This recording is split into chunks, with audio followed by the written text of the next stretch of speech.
ಗಣರಾಜ್ಯೋತ್ಸವ ದಿನಕ್ಕೆ ಸಿಹಿ ಹಂಚಿ ರಜಾ ದಿನವೆಂದು ಭಾವಿಸದೆ ಪ್ರಾಮುಖ್ಯತೆ ಅರಿಯಬೇಕಿದೆ. ತಹಸೀಲ್ದಾರ್ ಸುದರ್ಶನ್ ಯಾದವ್.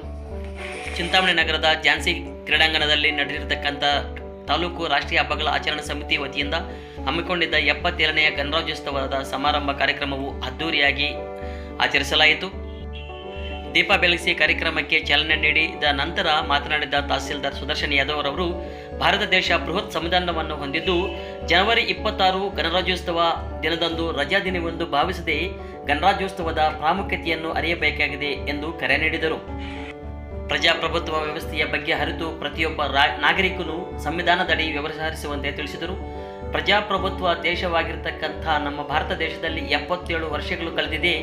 ನಮ್ಮ ದೇಶದ ಜೊತೆಯಲ್ಲೇ ಸ್ವತಂತ್ರವಾಗಿ ಪಡೆದಿರತಕ್ಕಂಥ ಪಾಕಿಸ್ತಾನ, ಬಾಂಗ್ಲಾ, ಶ್ರೀಲಂಕಾ, ಅಫ್ಘಾನಿಸ್ತಾನ ದೇಶಗಳು ಅರಾಜಕತೆಯಿಂದ ಕೂಡಿದೆ. ಆದರೆ ಭಾರತ ದೇಶವು ಅತಿ ದೊಡ್ಡ ಸಂವಿಧಾನ ಹೊಂದಿದ್ದು 77 ವರ್ಷಗಳಾದರೂ ಸಹ ಸದೃಢ ಭಾರತವಾಗಿ ಹೊರಹೊಮ್ಮುತ್ತಿದೆ. ಭಾರತ ದೇಶವನ್ನು ಸ್ವತಂತ್ರಗೊಳಿಸಲು ಲೆಕ್ಕವಿಲ್ಲದಷ್ಟು ಮಹನೀಯರು ತ್ಯಾಗ ಬಲಿದಾನಗಳನ್ನು ಮಾಡಿದ್ದಾರೆ. ಅವರ ತ್ಯಾಗಕ್ಕೆ ಫಲವಾಗಿ ಸ್ವತಂತ್ರರಾಗಿ ಪ್ರಜಾಪ್ರಭುತ್ವದ ಅಡಿಯಲ್ಲಿ ಬದುಕುತ್ತಿದ್ದೇವೆ ನಾವು ಎಂದು ತಿಳಿಸಿದರು. ಇದೇ ವೇಳೆಯಲ್ಲಿ ಹುತಾತ್ಮರಾದ ಮಹನೀಯರಿಗೆ ಈ ಸಂದರ್ಭದಲ್ಲಿ ಧನ್ಯವಾದಗಳನ್ನು ಸಲ್ಲಿಸುತ್ತೇನೆ ಎಂದರು. ಕಾರ್ಯಕ್ರಮದಲ್ಲಿ ಅಶ್ವಗಳಿಂದ, ಪೊಲೀಸ್ ಇಲಾಖೆಯಿಂದ, ವಿದ್ಯಾರ್ಥಿಗಳಿಂದ ಪಥಸಂಚಲನ ಅಚ್ಚುಕಟ್ಟಾಗಿ ಅದ್ಧೂರಿಯಾಗಿ ಮೂಡಿಬಂದಿತು.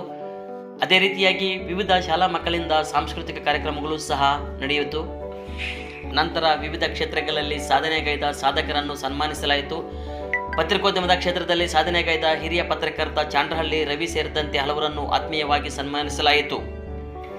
ಕಾರ್ಯಕ್ರಮದಲ್ಲಿ ಪೌರಾಯುಕ್ತ Chalapathi, DYSP Muralidhar, taluk panchayat EO Anand, BEO Umadevi, ನಗರ ಪೊಲೀಸ್ ಠಾಣೆಯ ವೃತ್ತ ನಿರೀಕ್ಷಕ ವಿಜಿ ಕುಮಾರ್, ಸರ್ಕಾರಿ ನೌಕರರ ಸಂಘದ ಅಧ್ಯಕ್ಷ ಅಶೋಕ್ ಕುಮಾರ್, ಅಕ್ಷರ ದಾಸೋಹ ಅಧಿಕಾರಿ ಸುಬ್ಬಾರೆಡ್ಡಿ ಸೇರಿದಂತೆ ಹಲವು ಅಧಿಕಾರಿಗಳು, ಸಮಾಜ ಕಲ್ಯಾಣ ಇಲಾಖೆಯ ಅಧಿಕಾರಿಗಳು ಸೇರಿದಂತೆ ವಿವಿಧ ಶಾಲಾ ವಿದ್ಯಾರ್ಥಿಗಳು, ಶಿಕ್ಷಕರು ಉಪಸ್ಥಿತರಿದ್ದರು.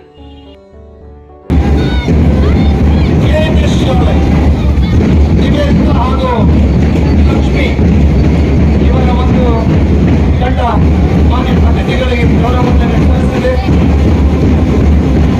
ನಾವು ಗಣರಾಜ್ಯೋತ್ಸವವನ್ನು ಅದ್ದೂರಿಯಾಗಿ ಅರ್ಥಪೂರ್ಣವಾಗಿ ಆಚರಣೆ ಮಾಡ್ಕೊತಾ ಬಂದಿದ್ದೀವಿ. ಇದೀಗ 77ನೇ ವರ್ಷದ ಒಂದು ಗಣರಾಜ್ಯೋತ್ಸವವನ್ನು ನಾವು ಈ ದಿನ ಆಚರಣೆ ಮಾಡಿ ಬಂದಿದ್ದೀವಿ. ಆದರೆ ಪ್ರತಿ ವರ್ಷ ಮಾಡ್ತಾ ಇದ್ದೀವಿ, ಪ್ರತಿ ವರ್ಷ ಇದರ ಬಗ್ಗೆ ಅರಿವು ಮೂಡಿಸುವಂಥ ಕಾರ್ಯಕ್ರಮ ಆಗ್ತಾ ಇದೆ. ಆದರೆ ಎಷ್ಟರ ಮಟ್ಟಿಗೆ ಗಣರಾಜ್ಯೋತ್ಸವದ ಏನು ಭಾವ ಇದೆ, ಗಣರಾಜ್ಯೋತ್ಸವದ ಅರ್ಥ ಇದೆ, ಗಣರಾಜ್ಯೋತ್ಸವದ ಒಂದು ಪ್ರಾಮುಖ್ಯತೆ ಇದೆ, ಇದು ಎಷ್ಟರ ಮಟ್ಟಿಗೆ ಸಮಾಜದಲ್ಲಿ ಅರ್ಥಕೊಂಡಿದ್ದಾರೆ ಅನ್ನೋದು ನಾವಿನ್ನು ಅದರ ಬಗ್ಗೆ ತಿಳ್ಕೋಬೇಕಾಗಿದೆ.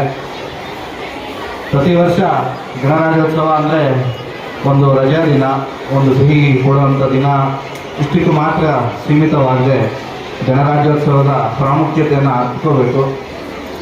ನಾನು ಈಗಾಗಲೇ ಪ್ರತಿ ಸಲ ಮಾತಾಡಬೇಕಾದ್ರೆ ಹೇಳಿದ್ದೀನಿ, ಗಣರಾಜ್ಯ ಅಂದರೆ ರಿಪಬ್ಲಿಕ್ ಅಂತ. ರಿಪಬ್ಲಿಕ್ ಅಂದರೆ ಆ ದೇಶದ ಅಥವಾ ಆ ರಾಷ್ಟ್ರದ ಯಾರು ಉನ್ನತ ಸ್ಥಾನದಲ್ಲಿ ಅವ್ರನ್ನ ಆಳುವಂಥ ಒಬ್ಬ ಅಧಿಕಾರಿ ಇರ್ತಾರೆ ಅಥವಾ ಒಬ್ಬ ನೇತಾರರು ಇರ್ತಾರೆ, ಅವ್ರನ್ನ ಅಲ್ಲಿನ ಪ್ರಜೆಗಳೇ ಆಯ್ಕೆ ಮಾಡಿಕೊಳ್ಳುವಂಥ ಪದ್ಧತಿಗೆ ನಾವು ಗಣರಾಜ್ಯ ಅಂತ ಕರಿತೀವಿ.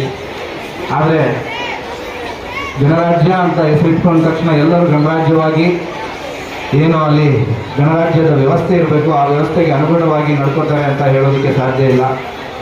77 ವರ್ಷ ಆಯಿತು. 77 ವರ್ಷದ ಹಿಂದೆ ನಮ್ಮ ಜೊತೆನೇ ಸ್ವಾತಂತ್ರ್ಯ ಪಡ್ಕೊಂಡಂಥ ಅನೇಕ ದೇಶಗಳು ಇಂದು ಅರಾಜಕತೆಯಿಂದ ಕೂಡಿ ಅರಾಜಕತೆಯ ಕಡೆಗೆ ಸಾಗ್ತಾ ಇದೆ.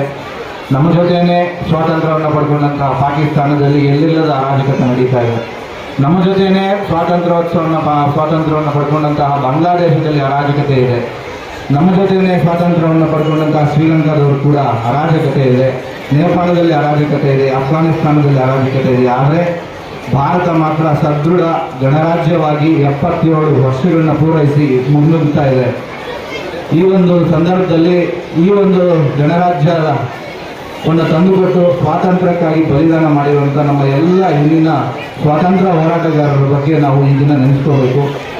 ಅದೇ ರೀತಿ ಸ್ವಾತಂತ್ರ್ಯ ಬಂದ ನಂತರ ಕೂಡ ಅರಾಜಕತೆ, ಏನು ಭ್ರಷ್ಟಾಚಾರ, ಸಮಾಜದಲ್ಲಿ ಅಶಾಂತಿ ಉಂಟು ಮಾಡುವಂಥ ವ್ಯವಸ್ಥೆ, ಅಶಾಂತಿ ಕಲಿಸುವಂಥ ಒಂದು ಏನು ಎಲಿಮೆಂಟ್ಸ್ ಇದೆ ಇವೆಲ್ಲದನ್ನು ಕೂಡ ದೂರ ಇಟ್ಟು ಜನರಿಗೆ ಒಂದು ಸುವ್ಯವಸ್ಥಿತ ಆಡಳಿತವನ್ನು ಕೊಡುವಂಥ ಕಡೆಗೆ ನಮ್ಮ ಅನೇಕ ನಾಯಕರು ಕಾರ್ಯೋನ್ಮುಖವಾಗಿ ನಮಗೆ ದಾರಿದೀಪವಾಗಿ ಮಾರ್ಗದರ್ಶನವನ್ನು ಕೊಟ್ಟಿದ್ದಾರೆ.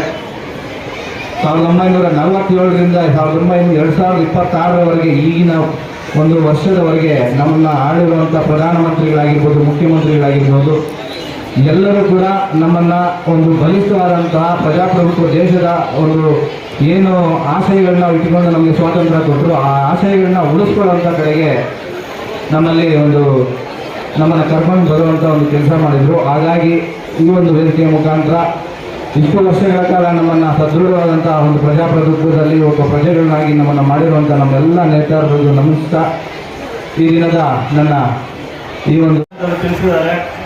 ಕೆಲವೇ ವಿಚಾರಗಳನ್ನು ನಾನು ತಾಲೂಕು ಮಟ್ಟದ ಮಂಡಿಸ್ತಾ ಈ ಒಂದು ಗಣರಾಜ್ಯೋತ್ಸವ ಸಂದರ್ಭದಲ್ಲಿ ಸದೃಢವಾಗಿರುವಂಥ ಡಾಕ್ಟರ್ ಬಾಬಾ ಸಾಹೇಬ್ ಅಂಬೇಡ್ಕರ್ ಕೊಟ್ಟಿರುವಂಥ ಒಂದು ಸಂವಿಧಾನ ದಾಳಿಯಲ್ಲಿ ನಮ್ಮ ದೇಶ ಮತ್ತು ರಾಜ್ಯಗಳು ತನ್ನದೇ ಆದಂಥ ಒಂದು ಪಥದಲ್ಲಿ ಮುನ್ನುಗ್ಗುತ್ತಿರುವ ಈ ಸಂದರ್ಭದಲ್ಲಿ ಚಿಂತಾಮಣಿಯು ವಿಶೇಷವಾಗಿ ಈ ರಾಜ್ಯದ ಉನ್ನತ ಶಿಕ್ಷಣ ಸಚಿವರು, ಜಿಲ್ಲಾ ಉಸ್ತುವಾರಿ ಸಚಿವರವರ ನೇತೃತ್ವದಲ್ಲಿ ಅಭಿವೃದ್ಧಿಯತ್ತ ಸಾಗುತ್ತಿದೆ ಅನ್ನೋ ಒಂದು ವಿಚಾರವನ್ನು ತಮ್ಮಲ್ಲಿ ಮಂಡಿಸ್ತಾ, ನಗರವು ತನ್ನದೇ ಆದಂತಹ ಅಭಿವೃದ್ಧಿ ಕರ್ತವ್ಯ ಕೆಲವೇ ದಿನಗಳಲ್ಲಿ ಈ ಒಂದು ಕ್ರೀಡಾಂಗಣವೂ ಸಹ ಸಿಂಥೆಟಿಕ್ ಕ್ರೀಡಾಂಗಣವಾಗಿ ಮಾರ್ಪಾಡಾಗಲಿದೆ. ನಗರಕ್ಕೆ ಹೊಸ ಕ್ರಿಕೆಟ್ ಸ್ಟೇಡಿಯಂ ಸಹ ಬರ್ತಿದೆ. ಕೋಟ್ಯಾಂತರ ರೂಪಾಯಿಗಳ ವೆಚ್ಚದಲ್ಲಿ ರಸ್ತೆಗಳು ಮತ್ತು ಪಾದಚಾರಿ ವ್ಯವಸ್ಥೆಗಳು ಸಹ ಗುಣಮಟ್ಟದಿಂದ ಕೂಡಿರುವುದನ್ನು ನೀವು ಕೆಲವೇ ಒಂದು ತಿಂಗಳುಗಳಲ್ಲಿ ಕಾಣಬಹುದು. ನಾಗರಿಕರ ಸೌಲಭ್ಯಗಳಿಗಾಗಿ ಪಾರ್ಕ್ ಮತ್ತು ಸುಸಜ್ಜಿತವಾದ ರಸ್ತೆಗಳನ್ನು ಸಹ ಕೆಲವೊಂದು ತಿಂಗಳಲ್ಲಿ ನಮ್ಮ ನಗರಕ್ಕೆ ಸುಸಜ್ಜಿತವಾದ ಪಾರ್ಕ್ಗಳು ಸಹ ಬರಲಿದೆ.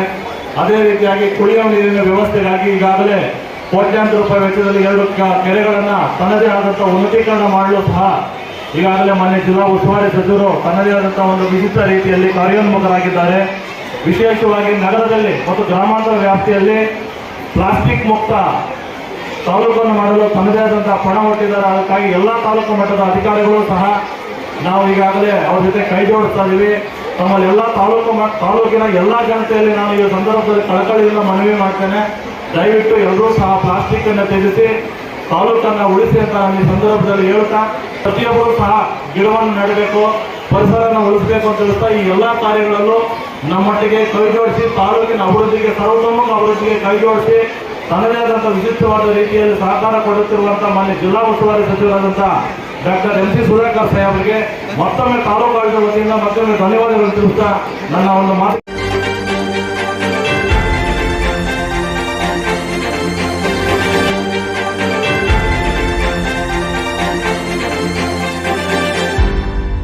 ನೀವು ನಮ್ಮ ಚಾನಲ್ಗೆ ಸಬ್ಸ್ಕ್ರೈಬ್ ಆಗಿಲ್ಲ ಅಂದರೆ ಈಗಲೇ ಸಬ್ಸ್ಕ್ರೈಬ್ ಆಗಿ ಪಕ್ಕದಲ್ಲೇ ಇರುವ ಬೆಲ್ ಐಕಾನ್ ಕ್ಲಿಕ್ ಮಾಡಿ. ಮತ್ತಷ್ಟು ಅಪ್ಡೇಟ್ಗಳಿಗಾಗಿ ಫೇಸ್ಬುಕ್, ಇನ್ಸ್ಟಾಗ್ರಾಮ್, ಟ್ವಿಟರ್ನಲ್ಲಿ ಫಾಲೋ ಆಗಿ.